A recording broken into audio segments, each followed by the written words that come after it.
Hi everyone, welcome back to Ilum Sabers. Today I have a video that I'm excited to get into. Today I will be discussing the Ultimate Works, also sold by the Pach Store, OBI4. So that is the Pach Store and Ultimate Works version of the lightsaber wielded by Ben Kenobi, or Obi-Wan Kenobi, in Star Wars Episode 4. This is the hero prop that Alec Guinness uses in that film. So it is actually the third lightsaber that we ever see in Star Wars. If you're watching in order of release, the first lightsaber you'll see is Darth Vader's lightsaber on his belt in the Tantive 4 hallway scene. Then next you will see Luke's father's lightsaber given to him by Ben Kenobi in Obi-Wan's hut. And then lastly, you will see Obi-Wan's lightsaber. It is also, I believe, the third lightsaber that we see ignited in the film. So we see Luke's lightsaber ignited first in the hut. We see Vader's lightsaber in the duel between Darth Vader and Obi-Wan Kenobi. His lightsaber is already activated, and then Obi-Wan activates his after that. But this has, for a long time, been a fan favorite hilt for a number of reasons, in part because it looks so otherworldly, right? There are so many different parts that go into making this lightsaber, and these real-world parts are things that you wouldn't expect to see on a movie prop. So going from top to bottom here, this is actually a Rolls-Royce jet engine balance pipe that they used for the emitter.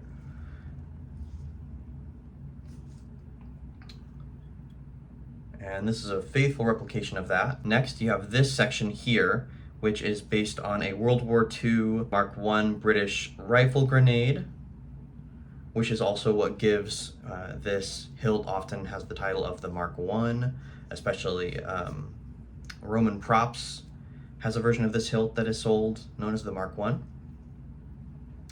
Fans of Anakin and Luke's lightsaber in the original trilogy will recognize this section here as being a Graflex camera flash gun clamp. So this actually will hold the top and the bottom of the flash gun together. Here you've got two transistors.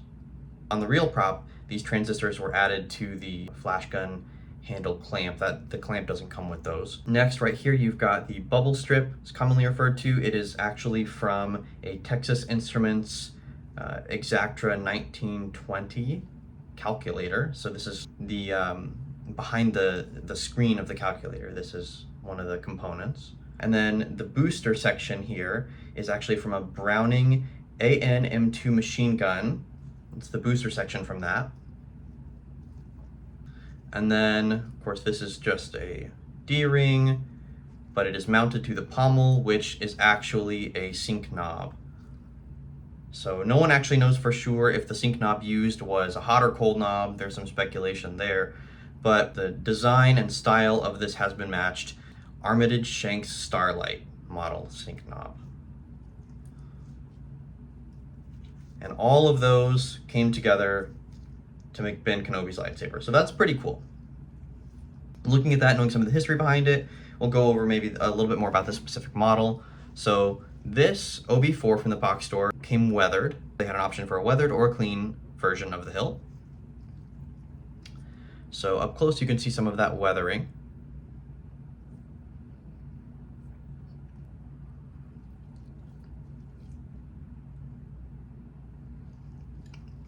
And let me see if I can show off some. If you really look at it close in the light, you can see that there are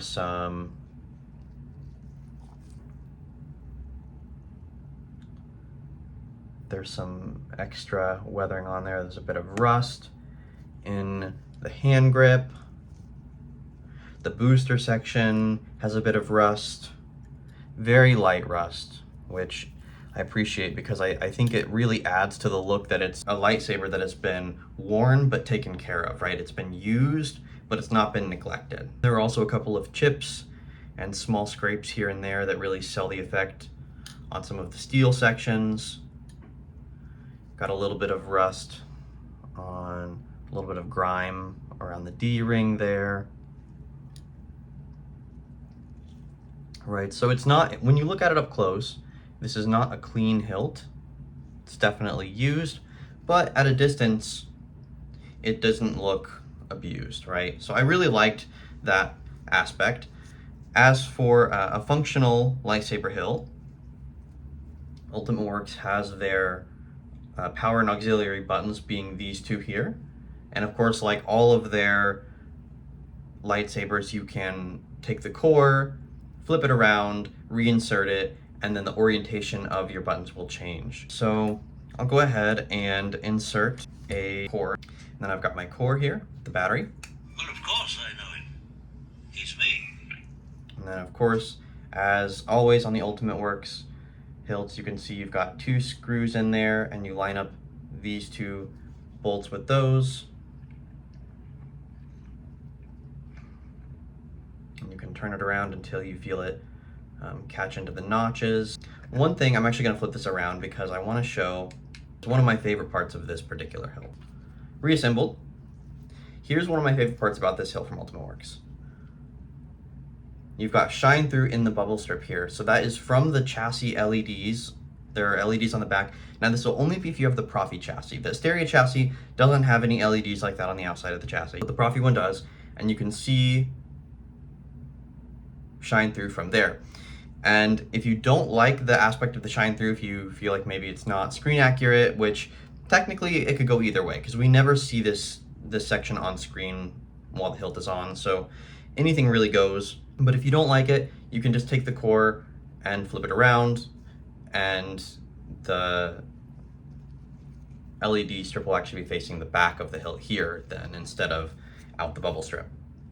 Now that we've got it in, If you strike me down, I shall become more powerful than you can possibly imagine. so the sound in this is a really good one. You've got basically this entire section here just as an echo chamber, so it really amps up the volume.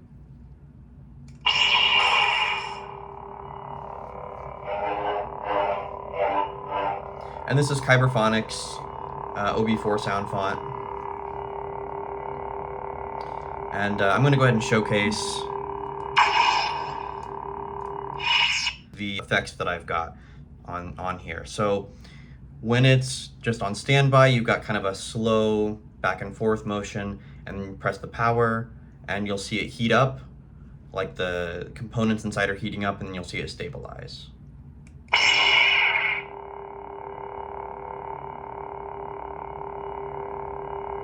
And then you'll see another fast running effect that kind of matches the slower off effect. And then it should have effects that match with the blaster and the lightning and all of the blade effects. And then one of my favorite things about messing with the fonts and things on lightsabers is that you can use those fonts to tell stories. So on this one, basically this hilt will tell the story of Obi-Wan. Master Kenobi? I am, and when you have your strength, I will help you on your way. So this came in Kyberphonics OB4 pack. This is the Rebels sound font loaded with all of the Rebels quotes. And you'll notice that there's kind of a warbling. And that is how the saber sounded in Rebels, which is very interesting, very different.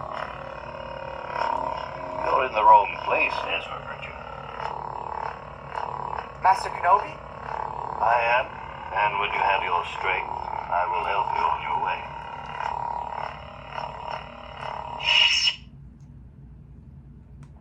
I haven't gone by the name of Obi-Wan since before you were born. Okay, so this is going to be in the desert when Obi-Wan saves Luke from the Tusken Raiders.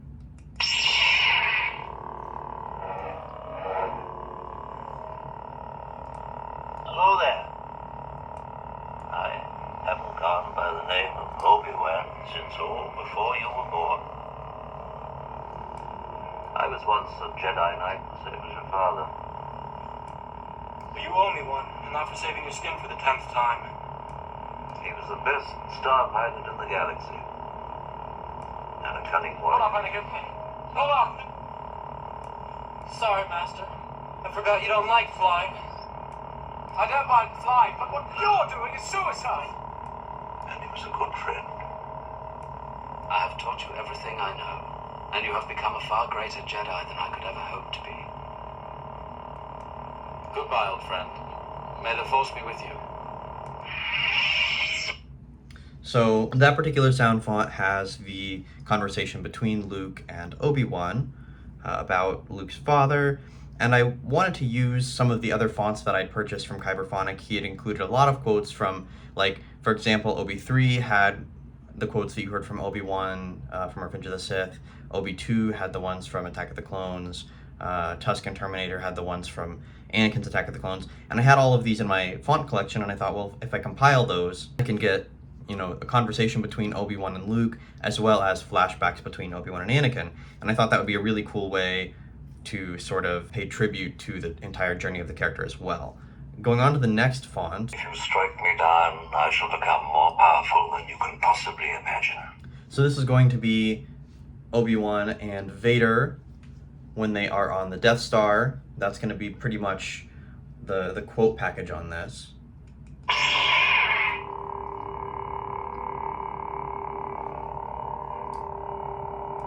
I've been waiting for you, Obi-Wan. We meet again at last. Goodbye, Darth. You will not evade me again. The circle is now complete. When I left you, I was but a learner. Now I am the master. You have become a far greater Jedi than I could ever hope to be. Only a master of evil, Darth. I do not fear the dark side as you do.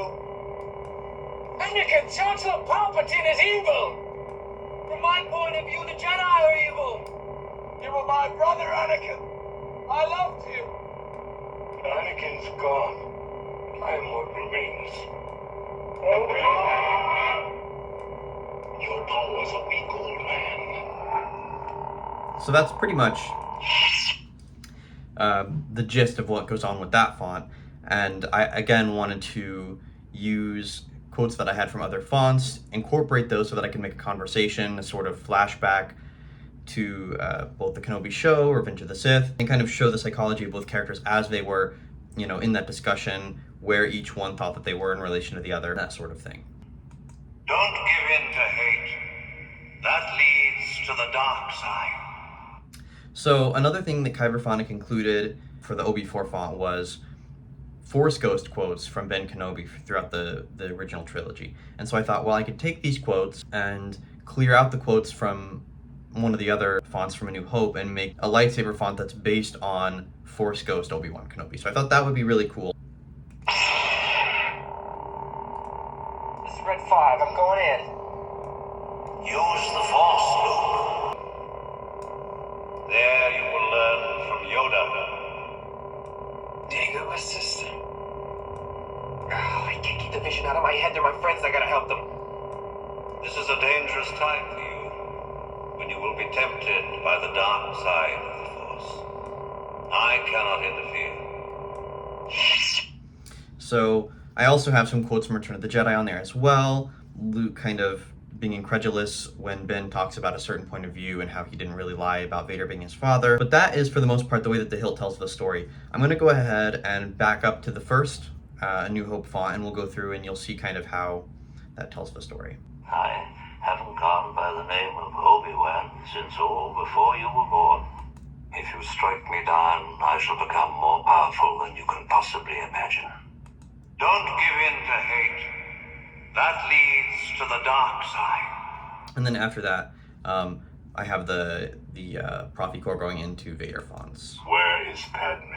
Additionally, if you do a long press on your auxiliary button, then your next press will take you back to face the trials. to your first font.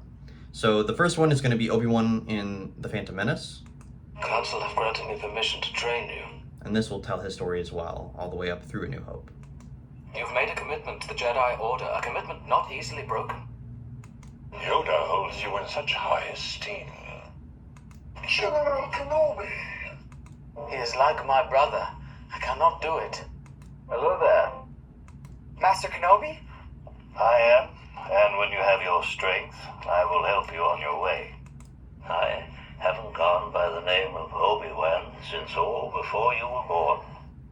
If you strike me down, I shall become more powerful than you can possibly imagine. Don't give in to hate.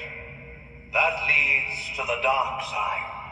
I really like being able to tell the story with the fonts, of course. And I really feel like this is a really great opportunity with this particular hilt to do so, because Obi-Wan's hilt in the prequels was based off of this, and this is one of the original hilts, so having Obi-Wan's hilt to do that with really worked out well. Something else to notice if you do end up getting this hilt is the retention screw is actually hidden, so I really like that. When you look at the outside, there's no visible screw hole, which is very similar to how Seven Chambers did their Luke Hero Magic of Myth prop that has an emitter that is like a two-part emitter. You've got the emitter cup and then you've got the flange, and the flange unscrews and reveals a hidden screw hole. But for this one, it's similar, but not the same. I'm gonna go ahead and turn it upside down. So basically the entire emitter, the outer cup here is what unscrews.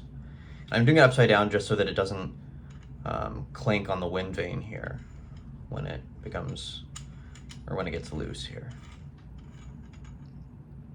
Okay, so with this unscrewed, I can pull it back and you can see there are, or here is one of the screws for retention right there. So then you just put this back after your blade is in, and you screw it back in.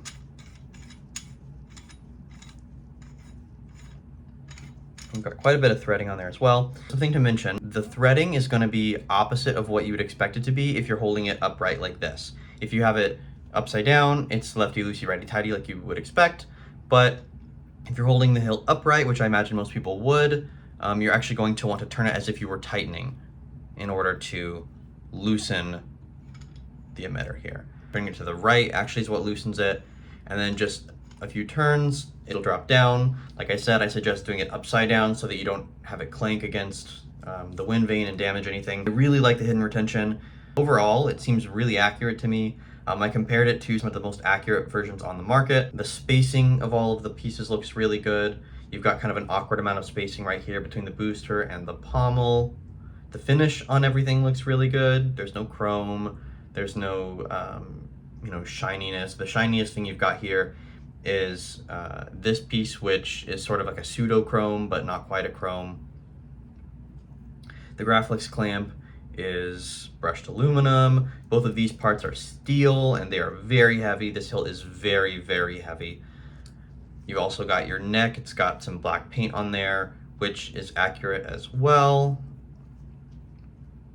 And overall, the hilt just feels really great in hand. It feels like a lightsaber, which is what you want. So I appreciate everybody tuning in and checking out this video. I hope you enjoyed it. Thanks again. I'll see you in the next video.